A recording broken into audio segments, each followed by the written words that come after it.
Hey, welcome to another episode of Crush This, a Monster Truck podcast.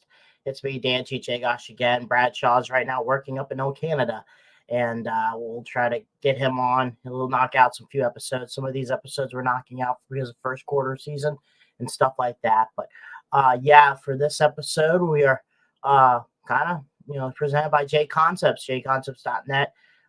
Get yourself some awesome RC bodies, some stuff, monster truck tires, stuff like that, and also high octane coffee, JB Scale Graphics, 6B Apparel, Hall Brothers Racing, MW1 Entertainment, and MTRC, and there's a lot back channel productions, stuff like that.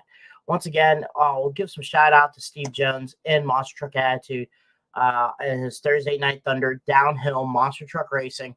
Go take a look at that on Facebook and onto YouTube, and show some love for some downhill diecast racing. It's fun to watch. It's got a little bit like monster truck fantasy football type deal, and you pick a truck, or he picks a truck for you. It goes down the hill, blah blah blah, stuff like that. So it's fun, and go take a look at that stuff. Also, our spread shop. Go to Crush This, a Monster Truck Podcast, myspreadshop.com. Go ahead. Buy some merch, help us out, stuff like that too. Also, with 6B Apparel, we have our hoodies and crew shirts for sale. They're $100 a pop. Message me and Brad. We'll hook you up. Also, our good friend Bryce Kenny, he has a book called Gears for Life. Go take a look at his stuff. You can go to Amazon.com and get the hard copy or the audio. And then I think there's soon to be an audio version where Bryce is reading it to you. So if you want Bryce to give you a bedtime story and you can sleep the night away, Bryce can do that for you 100%. And go take a look at that at Amazon and stuff like that. So right now we are getting ready for, I believe we're in first quarter.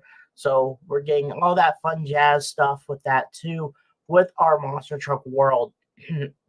By the way, that's the book right there, Geared for Life. Go take a look at that. So we're going to have kind of a little bit of an RC type episode like we do about once or twice a year. This time we're going out west. And I think it's that way. If my room is correct, back there is Indiana. That way is Iowa, Chicago, Memphis. All right, so that helps me out different ways. Not showing love for Old Spice. I just use it. So I'm apologizing for screwing up. Probably screwed up his last name, but we're gonna have Trever Adamo. I think I get it right. But this guy is a West Coast RC solid axle monster truck driver. Huge fan of the Big Blue Ford, St. Louis.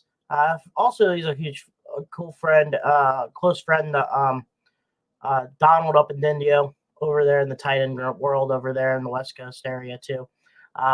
Runs a I guess I could say RC promotion company, SoCal Monster Trucks down there in California.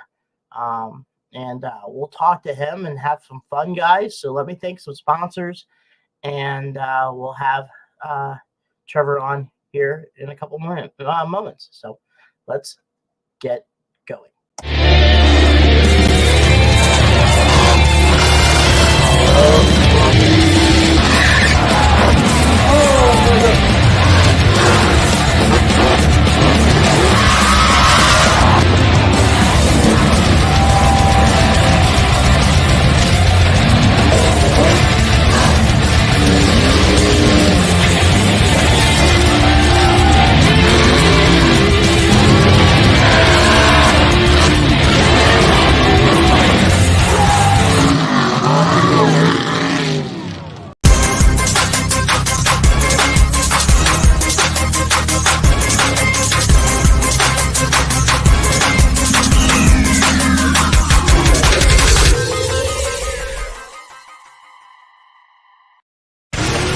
This isn't your typical motorsports podcast.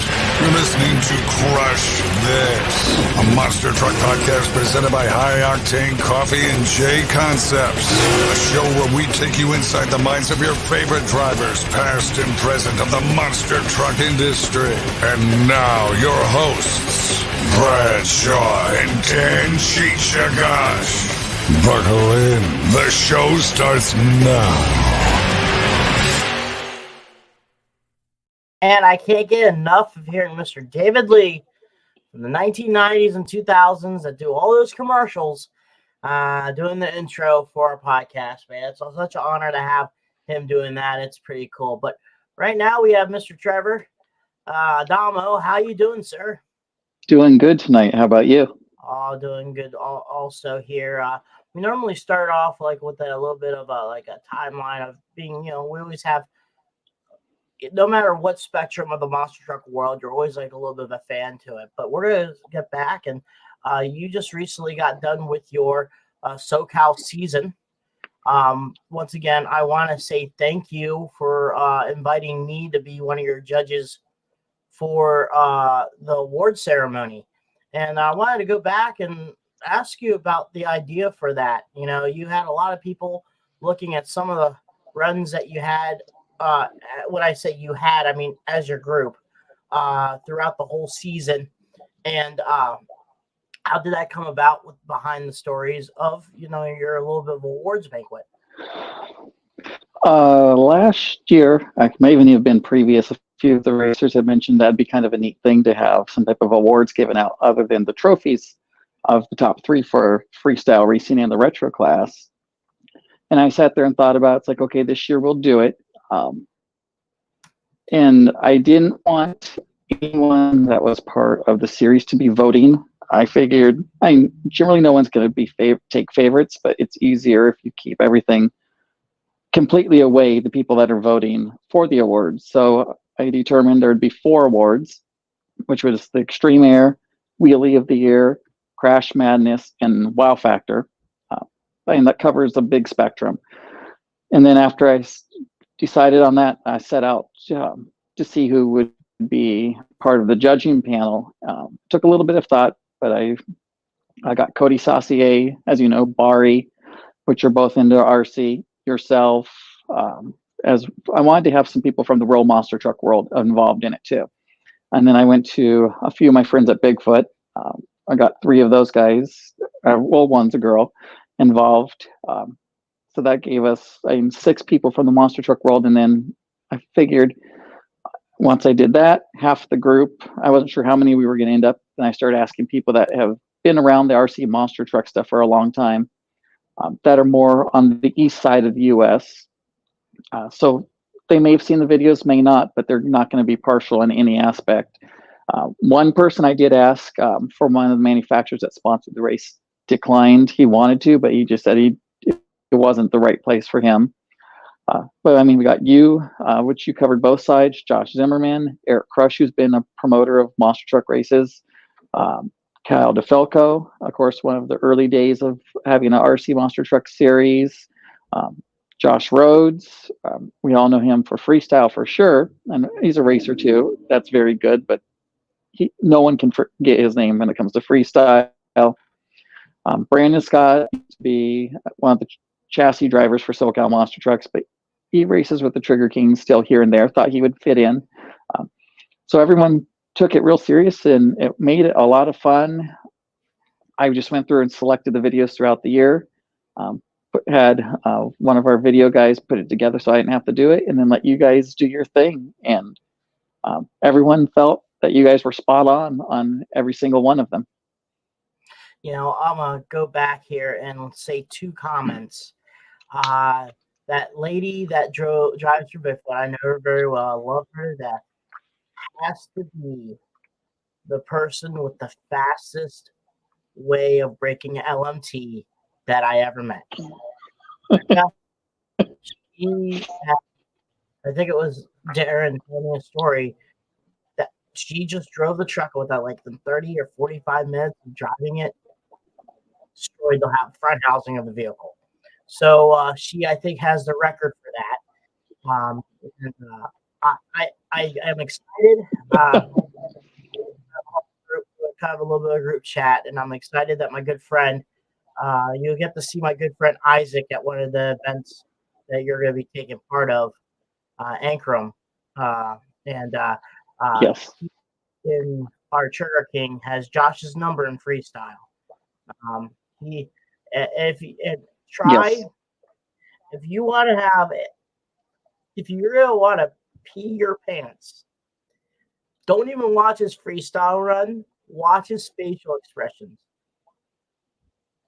It is Yeah. No, I've talked to him. He's a good guy. So that's gonna be funny. his facial expressions, like he just looks so. His mouth's open. He's like that, and you see this truck doing all this stuff in the air, going backwards. Somehow does a forward and a backward momentum backflip, and he's going like no facial expression whatsoever. But me and him on Trigger King we have a team name called One Full Asian. He's half Asian, I'm half Asian. As a one team, we're one full Asian. So that's funny. And then we're part of a group called Team Flat Fire Team. No, Flat Fire Team. So I'm gonna tell you a story what happened. Which, are you ever gonna plan on going to Horizon Fest? I would like to go this coming year. So no guarantees, but this coming year, my goal is Horizon Fest, the DeFalco's World Finals, and maybe a Bigfoot Open House, depending on how the schedule. With World Finals being local here in SoCal, 35 minutes away, actually about 30 miles from my house. It's allowing me to maybe do a little bit of traveling to other races I've wanted to go to the last few years.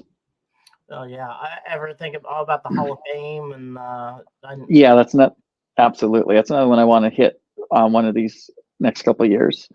You know, and my event over there at the Hall Brothers shop, I'm trying to get it to grow.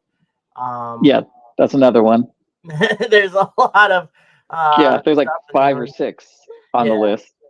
And then did you ever attend the one in the Digger shop? Never did that. First one, I'm trying to think. The first one towards the east I went to was when Bari did the 4-link Nats at Patrick's shop. That's what actually got me be able to finally start getting monster trucks out on the west, was by going to that race. And then I went to the second one he did, which was 2 years later in Ohio. I forget where it was. But that's the part. Is that the NTPC whatever event that Air Crush has? No, Bari actually had the 4-link Nats. He called his races, which was he did it. Patrick shopped in 2 years later in Ohio as well. And then the 1 year we went to Ohio and we did the Bigfoot Open House. No, excuse me, Florida. I think it was the first year we went to Florida when we did Bigfoot Open House. So I want to do 50th anniversary Bigfoot Open House. I want to do this coming year. I'm not sure. We'll see. Hopefully. Right. I mean, we'll get to that question. We'll get to that also about you being a huge Bigfoot fan, for being one out west too. I know they always had back in the day, and kind of towards outside of them focusing on Hot Wheels, they normally had a Bigfoot truck out west that was touring out west for 3 or 4 months out of the year. And stuff like that. So we'll get that to it soon. But we talked about you get to look. Yeah, that'd be a good subject right now to start about, is how you got the solid axle monster trucks, trying to focus on that out west. Like you said, it was popular. For me, I noticed videos that they always ran the Club Buster out west and stuff like that, and I always pictured them doing RC racing out west. But for me, as when I was working for Feld, I didn't start watching RC monster truck racing until people filmed the No Limit group, off and on Trigger King, when they're racing inside the Bigfoot shop at Hazelwood. And then when I went to Vegas for work, during pit party. We finally We watched had the one. Yeah. you guys run at the the World Finals type racetrack and stuff like that. But because you were also a short course racer, correct? You did a lot of the short course racing. So tell the story of how that got you focused on the solid axle world. It's a long story. I've been racing. I've been racing consecutively or nonstop since middle of '94. So we're going on 30 years. I had one of the original Clodbusters. I had a few other RC stuff, highly in level hobby grade RC stuff. It probably as early as around '89, give or take. Raced some off-road. First real monster truck race event I went to was Anaheim Stadium. I think it was '85 by looking at timeline of what I can find on race events. Because the first year I went, I can find no footage of, but I'm pretty sure it was '85. Bigfoot was there. So of course got the monster truck thing at that point. Then you had Battle of the Monster Trucks and all that stuff, all the VHS tapes. So of course just fell in love with monster trucks like most of us do. I've had the Clod, but there was no monster truck racing out here, and got involved in off-road racing of the RC side. And that was all I did was 10 scale electric up until around 2005, give or take. I did a little bit of 8 scale in around 2003 nitro. Then in '05, when the low C 8 came out, switched to running exclusively 8 scale up until 2010, and then I came back to running 10 scale electric. There was never any monster truck stuff out here, nowhere. I think, like Eric Crush had mentioned, west of the Mississippi, no one ever had heard of anything existing. So it was hard to get a truck or have trucks when there was nothing out here. Me and my friend Larry, who was part of the SoCal Monster Truck brand in the early days, I've raced with him and his son forever. He had a TXT and a Clodbuster that he made his own chassis of. I had a TXT that was converted to a Defiance racing truck just to have a monster truck, and we would run them a couple times a year, but there was no interest in it. We went out to, I've got all my success and all my sponsors actually comes from all my success in off-road, and I've carried that into the monster truck stuff. And we were out at World Finals the year before the Devastator, the first Pro Line tire that looked like the BKT, came out. There was the Silver State Nitro Off-Road race that same weekend, so we went over. What, 13, and I was 14? Somewhere around there, yeah. I think probably might have been 14, because I think the first 4 link nats was 15, give or take. Because in 15 and 16 is when J Concepts pushed the Firestorm. Okay, so it would have been the year before then. Okay. Went over to the Silver State race and was talking to, because I was running for Proline at that time, the team manager, and I've known him for years and raced with him. And Daniel told me they were going to be doing a monster truck tire. This was something that I had known nothing about. And then I started talking to Gerardo, who was developed that tire. And at the same time, Bari announced his 4-link nats. And it's like, okay, well, I have a tire company I run for, creating this tire now. There's this race. So that's when it was like, okay, let's put a second truck together. And I put an Axial AR60 base truck on a Crawford Barbarian together. So I just had a second truck. Threw it together and went to Bari's race. And it was from that point, it was a very slow progression. And that gave me the chance to finally start getting solid axles out here, because they had a racer coming from out here that they could say, oh, there's someone coming from the West Coast now.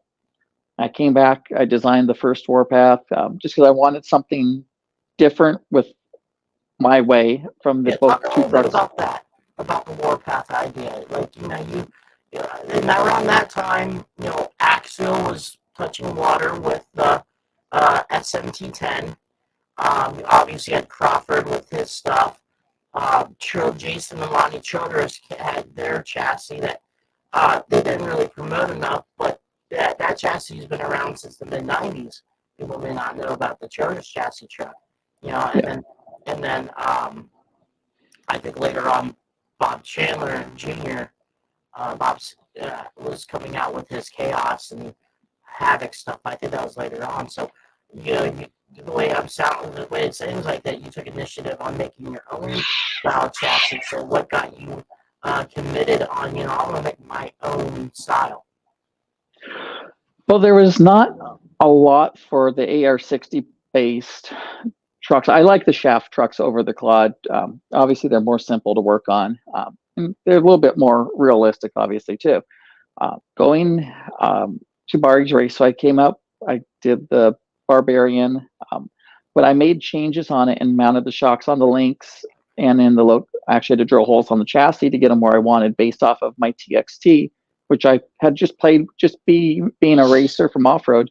I changed stuff, just messing around at home to make the truck work better. And I came back from the race and it's like, there's a lot left on the table. I knew there was a whole lot more that could be done with a shaft-driven truck and not axle mounting the shocks, but link mounting the shocks and designing a chassis that was totally planned around that platform and lines of the shocks being mounted where they are. They're very similar in positions today as on my first truck even. So I came home, looked at it, just actually drew it on paper, made the changes. I had one of my friends who actually used to be one of the engineers. He worked for Losi and Associated. He put it into SolidWorks for me, and then I lowered the battery significantly. Like my Barbarian, I actually had flipped the battery tray, put the electronics on top of the battery tray, and had to flip the truck upside down and put the battery in from the truck upside down, and the battery slid between the transmission and the battery tray. So it lowered the battery probably 2 inches from where that truck was set. And there's nothing wrong with that truck. It was just going to like the old trucks with the engine sitting up high, the old original Patrick trucks versus a new truck. Basically, it's what I was looking at the thing and doing. So all that stuff I did is what took me to doing the Warpath. Originally, it wasn't really designed to be sold, but of course, people, as soon as they see something new and different, they want it. And after it proved to be fairly successful, that's when I came up. I was like, okay, then we did Generation 2, which was a big step forward. And they've been about 2 years apart. And then Gen 3. Gen 3 was probably the biggest difference because the battery lowered significantly, even more so than what it was. Basically, it sits on top of the transmission now, but you mount it from the inside of the truck versus being, let me think here. We lowered the battery 6 millimeters from Gen 2 to Gen 3. Transmission dropped, so there was a bunch of changes. And originally I had talked with Josh at Freestyle about doing rear ends specifically for the chassis. Basically, the LMT rear ends are exactly what I wanted for my trucks. And at one point, which I missed, I had a meeting with the guys at Team Losi. So it would have been Yuka Sonari, who was in charge of surface development at the time. Todd Hodge, who was his right-hand person, who's been one of their drivers, was one of their team drivers, was their team manager. Richard Trujillo, who's been with the company from the beginning almost as a team manager, and has moved around back there. And then was Scott Hughes about developing a Losi monster truck. This was before Axial ever did the SMT-10. And they always kept in touch, but they decided it wasn't the right time for the company. So I talked to Josh about axles, and then I just kept developing the truck with the AR-60 platform because I wanted to use stuff that was readily available. And each generation was a significant step forward in lines of performance. I went thicker material. The original ones were 2.5 millimeter. I went up to 3 millimeter now. So never had a breakage issue or durability issue, just making stuff stiffer and making the truck work better. And then when the LMT came out, I sat back for a while to see what people did. I didn't want to come up with something other people did. I wanted it to be different. The LMT, actually, I had some feedback that actually got put into the truck, long shocks, the axles being the 8-scale platform. And I had known about the LMT for a couple years before even before they started development on that truck. I knew they were going to be doing it. And when I heard these axles were coming out, it's like, okay, well, that was the biggest thing that we needed. The transmission isn't the direction I would personally go. I mean, it works great for the truck because having the rotation allows the truck to do some of the crazy stuff it does for the average person. But as a race truck, that's not the direction I liked. So that's why I sat back for a while to see what others did. And then one of the racers, Michael Icano, he's like, I'm going to see if these axles fit underneath the truck. And I knew they didn't fit under the existing chassis. There was clearance issues, mostly in the steering department on the front end. But he messed with it. He fit it very, I shouldn't say crudely, but not proper geometry. And I drove the truck, and I was like, okay, this truck drives.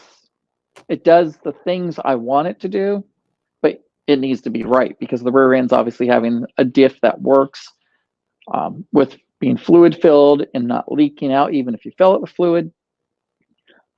So that later that year is when I started working on the 4.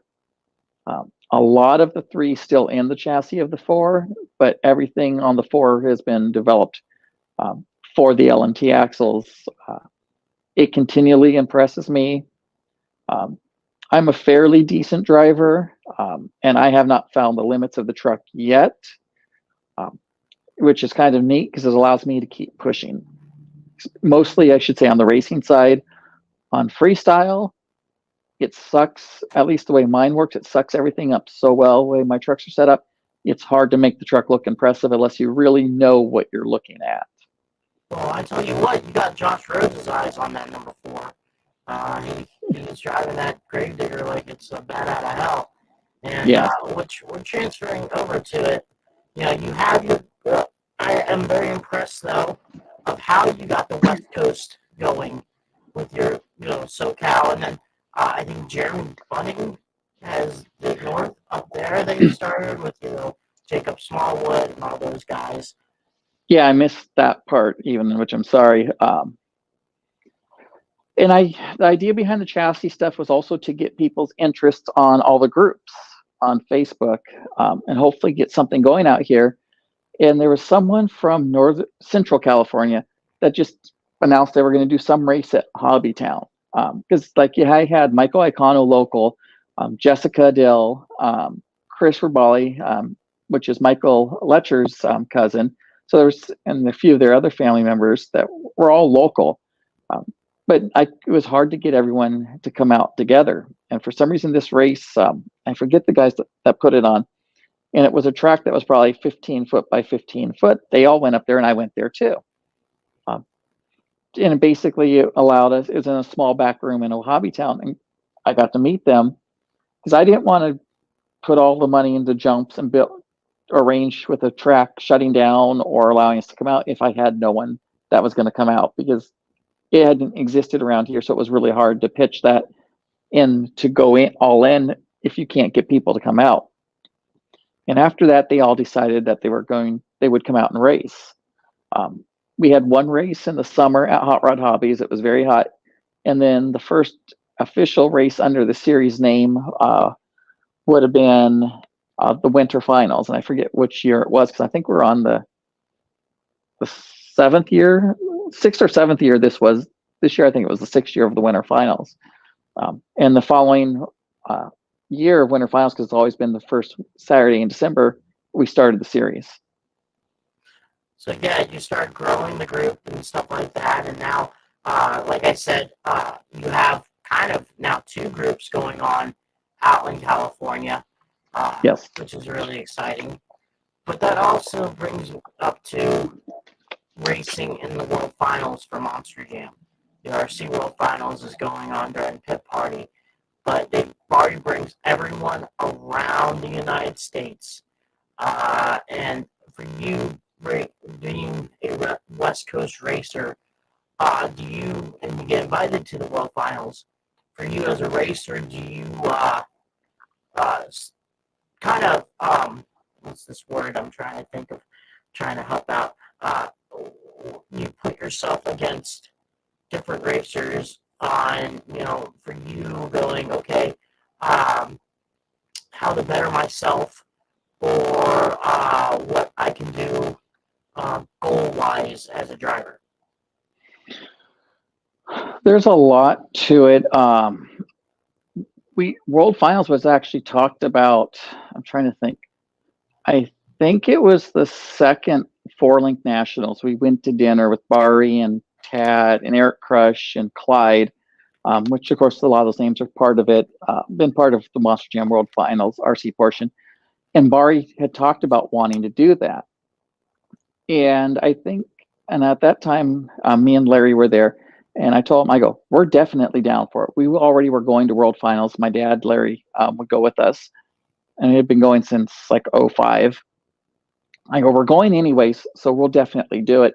And I'm assuming Bari saw that the dedication to the monster trucks from my side.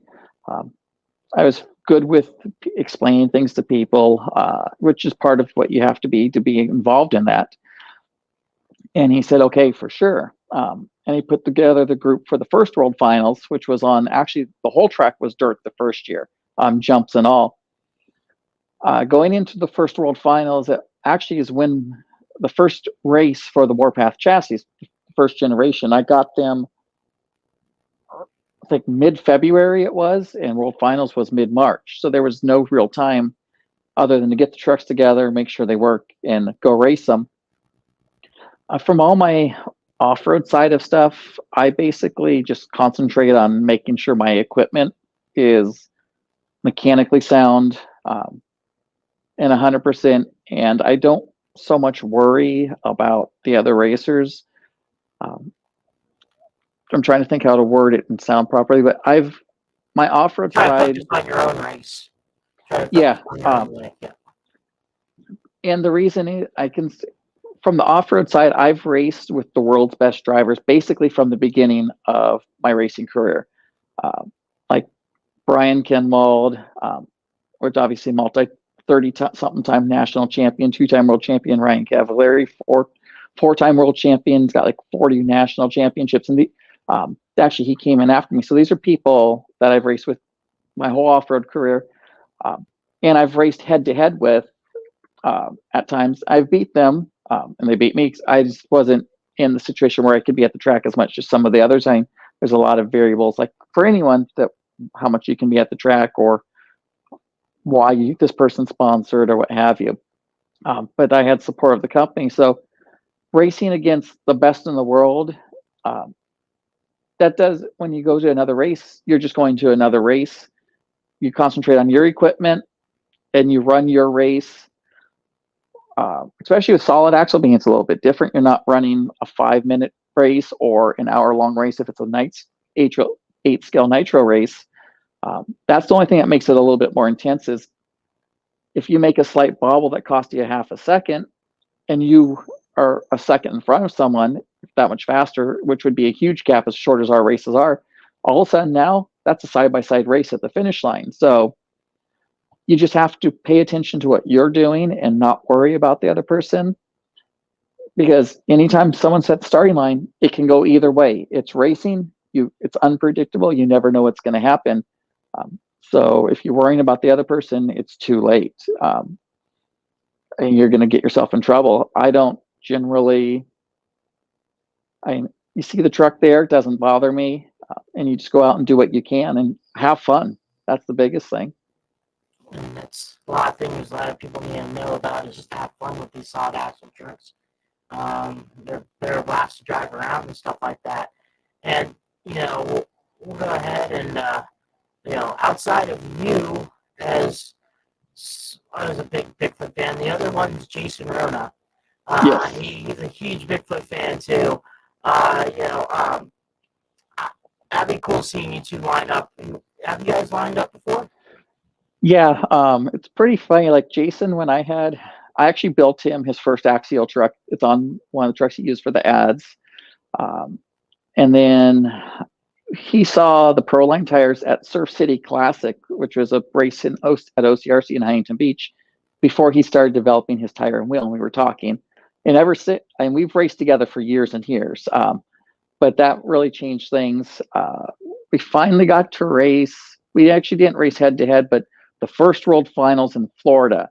In practice, we actually that year we were running open practice on the first day.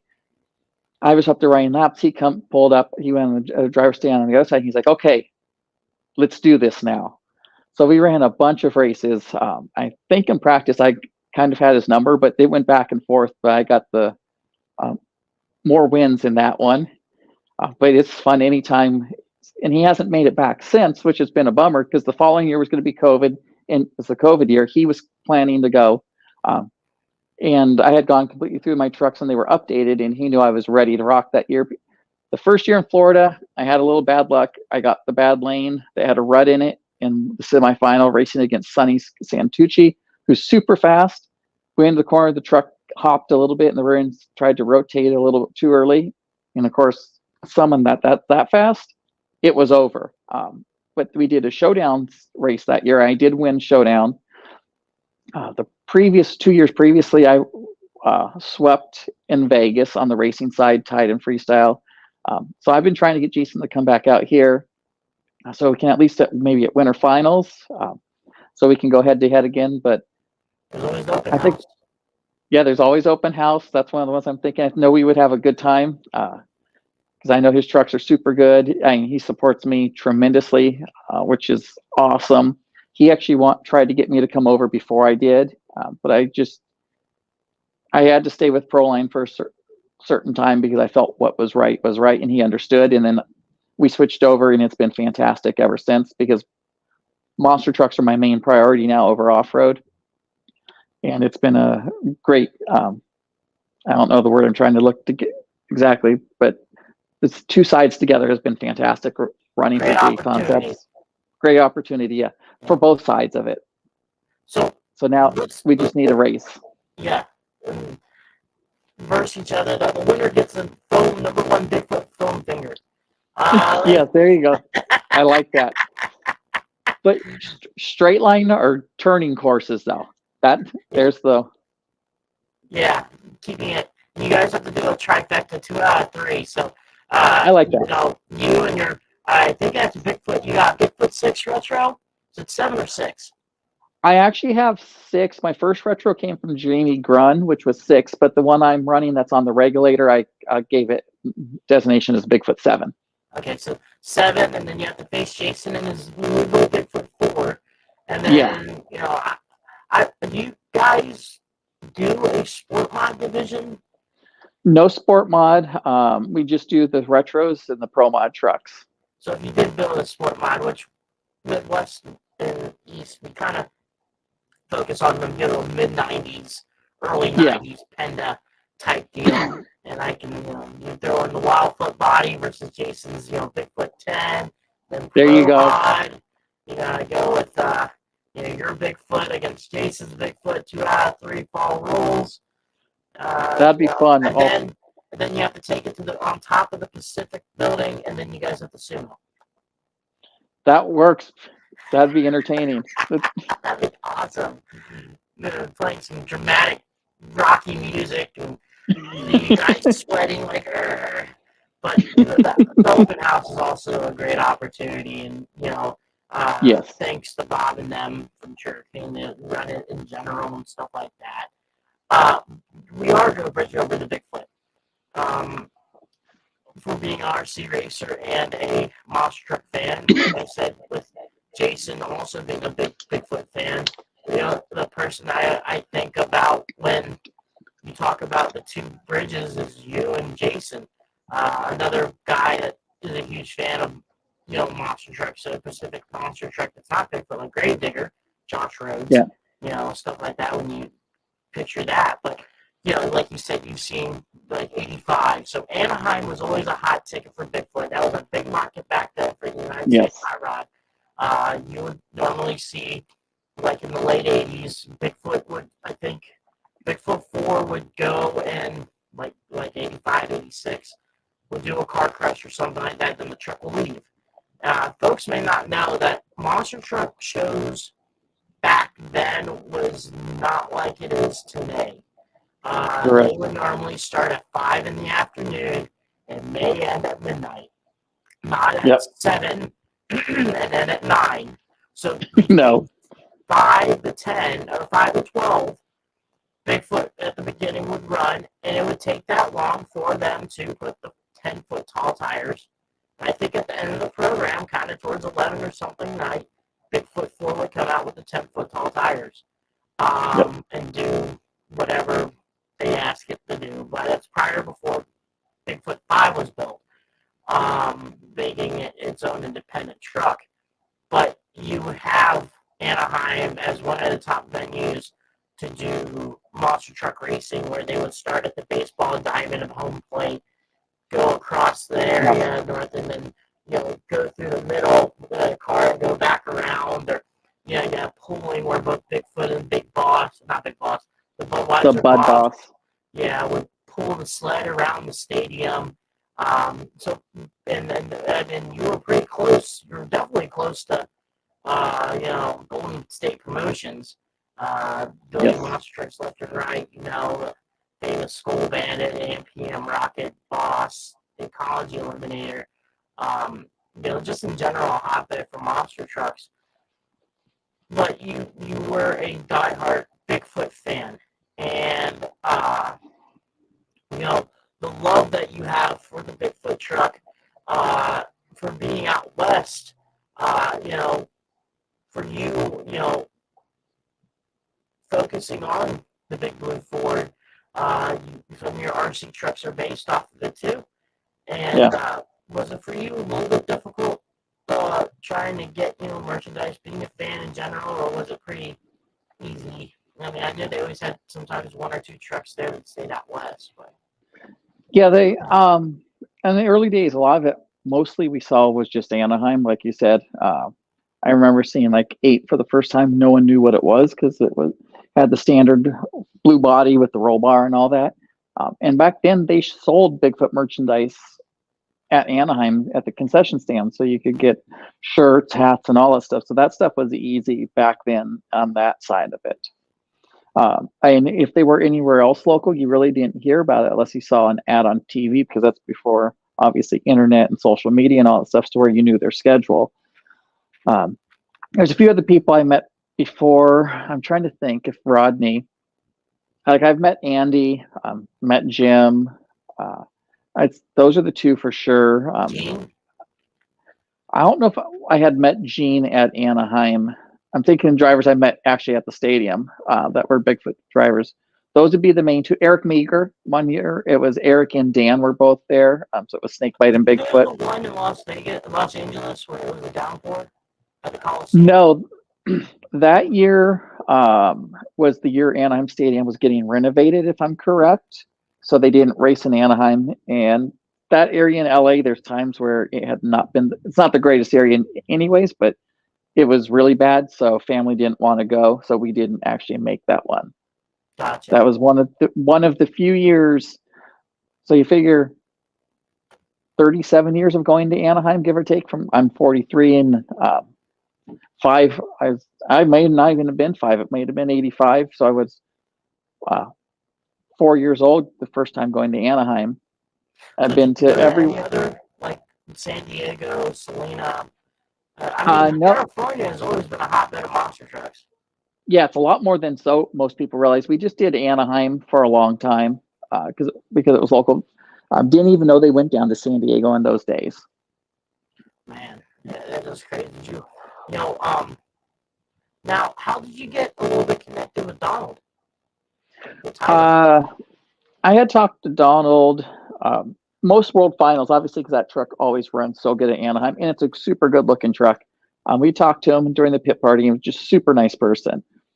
And then the year we were racing the trucks, I was walking around the pit party, and someone else, James Zimmerman, who's part of SoCal Monster Trucks, had one of his trucks. He wasn't part of it at that time, but he had figured out that we were doing something, and I couldn't say a whole lot because it had to be kept really quiet, because that was the first time we ever raced there. And he had messaged me. He goes, "Is there something going on at World Finals?" And I said, "Yes." That's basically all I would say. I go, "It's gonna be cool," because we had no idea what to expect. Honestly, no one did. And I was over talking to Donald when the pit party. It was when they had the Double Down from the day before had early access to the pit party, and James was talking over to Donald, and I started talking to Donald. We were talking about the monster trucks and racing. And he came over and hung out with us. That's the first time we ever got to really talk to him, get to know him. And after that, he's like, "I want you to build me a truck." He goes, "Come up, hang out, let's go have a good time. You're welcome anytime to my house, your family." And after that, it's like, awesome. So I've gone out. I haven't been able to go out as much with him with Titan as I want to, but I'm Donald's family. And he's got a heck of a collection of RC monster trucks. The time he took off not running Titan, he put together, every time you go to his house, you're just like, oh, that many new ones? Which is awesome. I remember a couple of times at Anaheim, we were just chilling, and Donald's like, "I'm out here." And he comes back with a bunch of airplanes. And, Yep. He comes back with, there's a hobby, I think there's a, Ultimate Hobbies. Yeah, there's a hobby shop near the stadium. And he's buying it left and right. He says, "I can't come back there until 2 days from now." I was like, "Why is that?" He's like, I was buying stuff left and right, and the guy's like, "I'm running out of inventory. Can you wait? Hold on beforehand." And Donald's like, "Oh, because he filled his truck up with airplanes. Like, he bought them for crew guys. Crew guys had them. Everyone had an airplane. He even gave me an airplane." It sounds like Donald, yeah. And I crashed it right in the Volvo dump truck, and I left it. It wasn't a big airplane, it was like a trainer, like a Scout type airplane that, like a Aero, like Horizon makes, and destroyed the film. Done. It's probably still mixed in that dirt to this day because, they just loaded the dump truck with the dirt for the loaders to empty in the stadium out. And that's all stored right outside that stadium. So it's probably still mixed in there. Probably. But there's probably a lot of airplane pieces stored in that dirt. Because I wasn't the only one that did it too. So, I mean, I remember Dan Radoni, he had El Toro Loco. Okay, at that time. Truck. It was the same year that I started to remember with the crap and locked out in the tunnel, and only half the field did intros, while the other half was parked behind Dan because they couldn't get out. Okay, yeah. You're a little bit staticky. I'm not sure if it's on your side or not. Just. Yeah, it's sometimes my internet. I'm getting messages on my phone, so. Okay, just making sure.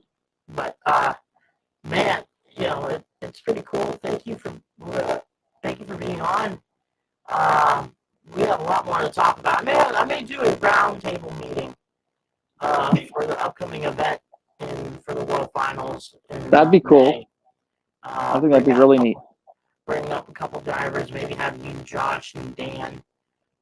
Maybe I can mix up and bring Isaac on, someone that hasn't done World Finals. Yeah. World Finals, but has been successful outside of it.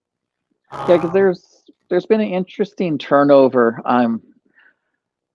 Every year there's at least a few different people. I'm trying to think. The people that have been there, that have been a part of everyone, would probably be Tad,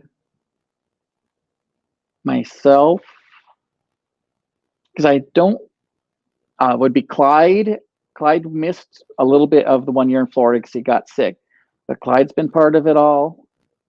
And I think that I can recall off the top of my head that are actually racers. Those are the only three that have been involved with everyone, including Superstar Challenge.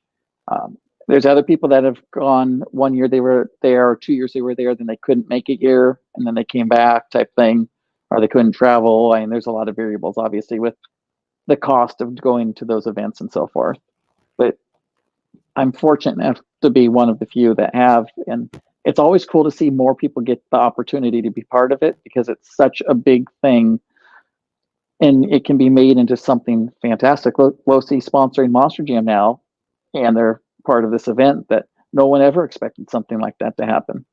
And it brings out, and it's also a big platform for the solid axle monster truck world. Yeah, and it absolutely. Brings everyone together. I mean, we also have to thank the world of YouTube. Without YouTube and stuff like that, Facebook. I mean, without YouTube, without showing the videos of this, you guys at SoCal, think it's you have one of your drivers that does like the Monster Jam bashes that kind of like the same There's supply that yeah, over the there in bone. Houston. They've done a couple different races. It was Jessica and Michael Letcher and Jessica Dell. They originally were in Buena Park, which is only a couple miles from me. So they had what they called Summer Jam, and then they bought a new house out in Menifee, which is about 45 miles from me, out towards Riverside, past Lake Elsinore area. And now they have they call it the Boneyard. We actually run some of our series races there, and they've done the Boneyard Madness the last 2 years. And they put on, it's a more scale. The track's fully painted because you can't do all that stuff for a series. And all the jumps are built out of wood and all that stuff. And they do a full production on it, which is really cool. You guys still race that racetrack too? So I saw a low budget television program. Yeah, they did a couple. Low budget did a couple. They did the second year, I think, of Hot Rod Hobbies Winter Finals. Charlie, who actually did the recording, races with us when he can. And then we went to OCRC one year when it was threatening to rain, which ended up not raining at Hot Rod, because Hot Rod's about an hour drive from OCRC in Huntington. But OCRC closed. Heck, I think they'll be closed 2 years now. Yeah, they'll be closed 2 years this December. The carpet track was originally a smaller dirt track for their rental program. So they had rental slashes and stuff to keep people off the big racetrack. And that's understandable when you have someone coming in with a slash that doesn't know how to drive, and you have people with high-end race cars trying to practice, because they had a high-end clientele there. So they built a small track, and then they decided to pull the dirt out of it for maintenance, and they laid carpet down and wood ramps. That worked out perfect for us because we would remove the ramps. We would come in if it's raining, and we would use, our racers prefer dirt. Most people do, because you can throw the trucks around like the real trucks. But it was a facility that we could come in anytime. It was easy. There was no cleanup. If it was a dirt track, we wouldn't have been able to run there because they would have had jumps built out of dirt. Unfortunately, though, they did close. The church next to them wanted them to move, offered them money to move. And then, being they wouldn't because it wasn't enough, they went underneath them when they knew when the lease was up and signed a lease. So it pushed OCRC out of business. When OCRC tried to find a new facility, at that time it was COVID times. So either buildings didn't want dirt in the building anywhere local, or cities wouldn't give certificate of occupancy. So you couldn't get a building to allow a couple hundred people to potentially be in there. So it was just a bad situation, and it's a bummer, but we don't have that place to race no more. But we still have Hot Rod Hobbies, which we use their dirt oval, which Winter Finals was at. The other two races are right now at the Boneyard, so Jessica and Michael's backyard in Menifee, or another racer in Lake Elsinore. The one other track we have, it was on a dirt road in a neighborhood. They closed that down, and they're using it for something else. So we only have those three facilities to race at, but they're all dirt.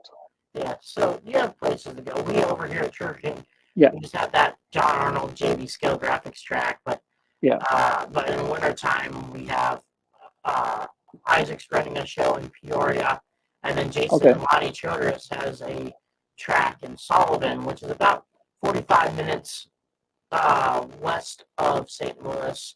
Well, actually, an hour west. The Pacific from St. Louis is about 45 minutes west of that. So it's about another 15 minutes after that. They run an indoor track where we just straight up, they have a carpet straight line, and then wooden ramps and cars. But then for J-hook or roundy round, simple tracks in general, it's just tile. Which is kind of fun because the trucks, they slide a lot, so you got to be really smart when you're on that surface. Yeah, and for me, they're having racing this Saturday, and then Isaac's having Sunday. So for me, starting down there, I'll just travel. It's about 2.5 hours between them two, but I'll stay at Isaac's place in Springfield and race next day there, because I really don't get a lot of chances racing, because the next race for me after that would probably be in May. So that's a big gap in general. Yeah, Between that definitely. and May, I'll be driving some shows with the full size truck, but it's just for me. I don't know. I have some fun with the RC trucks. I don't know. Absolutely. You know, you can bring the retros out, and the retros just bring back the old school way of life. I have no problem in Big Boss, and then you just kind of like a time train type deal, because then Sport Mod reminds me of Penda. I have one of my Bigfoots is a JB Skill Wrapped one, but I call it Bigfoot Pro NT. It's a Bigfoot Chrome Illusion. Okay. And then I have the '97 West Virginia Mountaineer, and then I have my Executioner theme Raminator, and then the other tricks of TVA. So Virginia Giant got sold. So someone that likes that truck took care of it. Is very close to Dan Wyatt over there in Michigan, and who painted that body of that truck. That body of the Virginia Giant is the Virginia Giant that's on the J Concepts website. Okay. So that one that now That's pretty awesome. Pro Mod that recreates the truck currently. That's what my main Running was. Yeah. Yeah, which came out really good too. Mm-hmm. And such a cool idea in general. But my last question is, you like I said, you are a Bigfoot fan, but you also are one that created your own identity of an RC monster truck with hang time. Correct. Yes. You could have went and just went straight Bigfoot, and all the trucks could have been Bigfoot, like a lot of Bigfoot fans are in general. Or like, for instance, myself, I'm a monster truck fan. None of my trucks are, I guess you would say original. But you went ahead and went outside the grapevine with your hang time truck. So talk a little bit about that before we get off here. When I was getting ready for Barry's race, actually, I do have a second identity, which I haven't run in a couple of years, which was a friend named it, which was Launch Control. The paint job on that truck's pretty awesome too. They both use the same base blue. And I was we're going to Barry's race, and I've seen some of the other videos like the NRC TPA and stuff, that how many Bigfoot trucks show up. And I was sitting there thinking, I don't want to be another Bigfoot truck when you have 30 or 40 of them at a race. I want my truck to kind of fit in with my racing paint scheme. It's a little bit different than my normal race paint scheme on my off-road stuff, but because it had to fit a monster truck. The paint job was already done, and the body was on the truck before I came up with the name. And I was just sitting there thinking, these trucks fly, and they get a lot of hang time. Well, that's a great name for a monster truck. Not just an RC monster truck, a real monster truck. So that's where that name came from. The logo, I'm changing the colors. It's actually, like, I've got the truck sitting in front of me right now. The colors will be changing for this year. The paint job and the body is staying the same. And that's where that name came from. And having somewhat decent skills to drive these trucks, I don't mind flying them. At World Finals with the big jumps, I put the trucks way in the air, and no big deal. So it kind of fits the truck perfectly, what monster trucks do. And it's just become knowing that's who I am, and that's my truck now. Like this year, and then now the retros, the first year I borrowed Jamie Grunn's Bigfoot 6, which I ended up getting both years for the fourth thing. I borrowed that truck. It was still his. So I did run a Bigfoot truck, and then I think the second year I ran a Wildflower truck because the Ramers are a friend. And this last year for the series, I ran Hang Time, and I ran a modern version of Wildfoot, which Darkside painted. I went with a light metallic blue, and he flipped where the yellow was. That was Bob Jr. Gave me permission on it because Darkside's licensed, so he had to get approval. And then the previous year, I did run a Titan body with Hang Time, but Hang Time's definitely the premier truck. I look at it as, of course, if you could be a Bigfoot driver and they want you to drive, that's a huge honor. But the truck's still Bigfoot, and that's what everyone's there to see. This way, this truck here, I drive it basically how I would, even if it was a Bigfoot truck. And it's maintained like a Bigfoot truck. It's spotless. It always looks perfect. That's just my mentality. But I've created a truck that it's the only truck. So it's like when Bigfoot won, and that was the only truck. Everyone was there to see that truck. Someone wants to see Hang Time, they want to see my truck because that's who I am and that's my truck. So, for instance, kind of like if you booked, he just retired, Bad Habit, you're going to get Joey. If you see Hang Time, you're going to have you. Exactly. And what the future holds, maybe that type of thing will actually happen. Hopefully. That'd be cool. You know, I think Corey Smith, Mm-hmm. he's building, Mike Bufka, is helping him build that CRD truck. So anything's possible. Yeah, it is in the plans. Hopefully in the next year or so, we're able to accomplish it. Obviously, everyone knows it's a monumental task. But we're trying to put things in place to where we can do that. And it will be body-wise. I like the trophy truck body look because it's racy, like the way they have it mounted on Bigfoot 18 or Bigfoot 21. I think it just looks like a race truck. And after sitting in those trucks, the vision out of those bodies was so good that it would make it hard. Other than I like the look of the body, and then looking out the truck and seeing how good you can see everything, it would be hard not to run that body. And it's also inexpensive compared to a regular standard pickup truck body. Yes, which is another benefit. Yeah, it's another benefit. Not doubting that. I'm just saying, yeah, it's another benefit in general because you're also eliminating a tailgate. A lot of guys don't run a tailgate in general, and those off-road body trucks anyway. Yeah, it makes it hard to put a flag on the truck. Like I have one because it looks out of place, but then you can still make it look right. Mm-hmm. Man, thank you for being on. Like I said, we're going to have a little bit of a roundtable meeting before the World Finals. Is there any social media and also product people that you like to thank sponsor-wise and stuff like that? Yeah, sponsors definitely have to thank Team Losi Racing. Of course, that's part of Horizon Hobby, Hobby Wing, J Concepts, Imagine It Graphics. Those are the main sponsors. Imagine It Graphics does my personal vinyl. And then you got my past sponsors, Proline. They were huge. At one point, Team Trinity. I haven't bounced around a whole lot. So those companies, and even Team Novak, those are all companies that are hugely important to me and a huge part of all my racing history. So I have to thank every one of them, and every one of them mean a tremendous amount to me and the race program to this day. Then we have, for social media, I have a couple different pages because we have SoCal Monster Trucks, which is the chassis side for the Warpath chassis and sway bars and those accessories.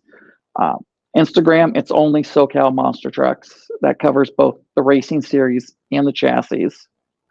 Then we have for the racing side of Southern California, because there's NorCal. Jeremy series is Northern California, which is NorCal series.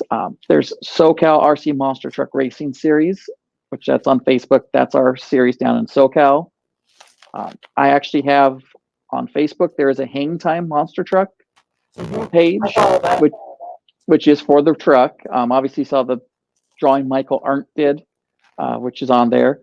Then there's also my personal page. I actually have a driver page, which I don't use too much. It was created just to have it there, and which is Trevor Adamo. And then there's my personal page as well.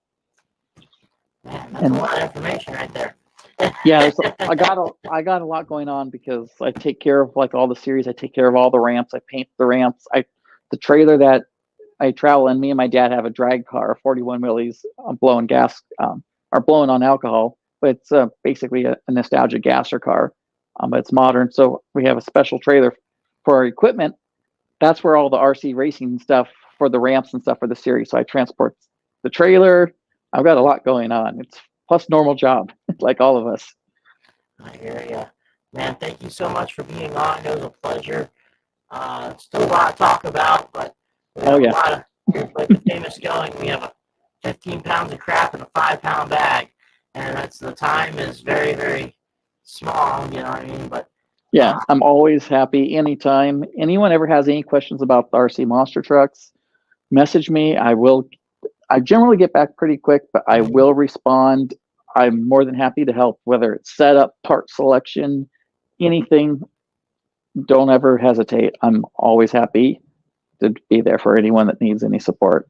That's also a good thing if someone wants to introduce themselves and want to learn how to get into the business, not really business, but the hobby itself too. Yeah. I know I've heard history of people want to get in the off-road world and stuff like that, and they just get turned away because, you know, sometimes the competitive nature of some of the RC stuff. But in the monster truck world now, it's always a welcome door, I always thought.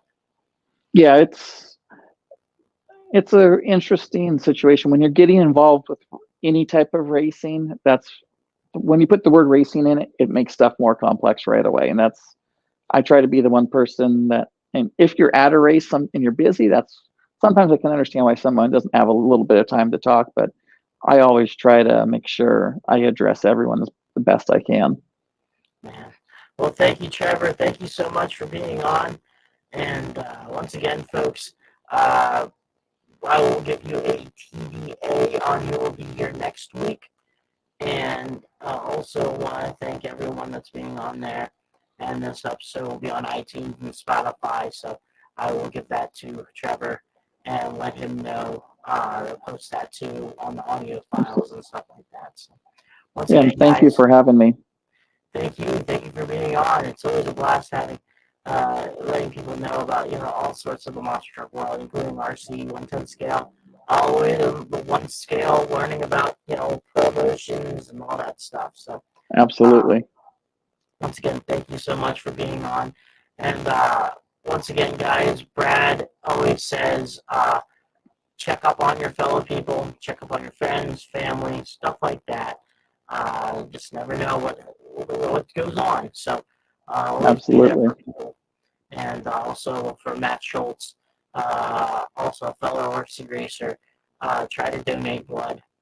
He had a scare last couple of years, but for that, always go to your Central Blood Bank, United Red Cross, donate and help save lives in general too. So once again, guys, this is Crush This Monster Truck Podcast. I'm Dan T. Gosh, Bradley Shaw. Keep the rubber side down and the shiny side up. Peace.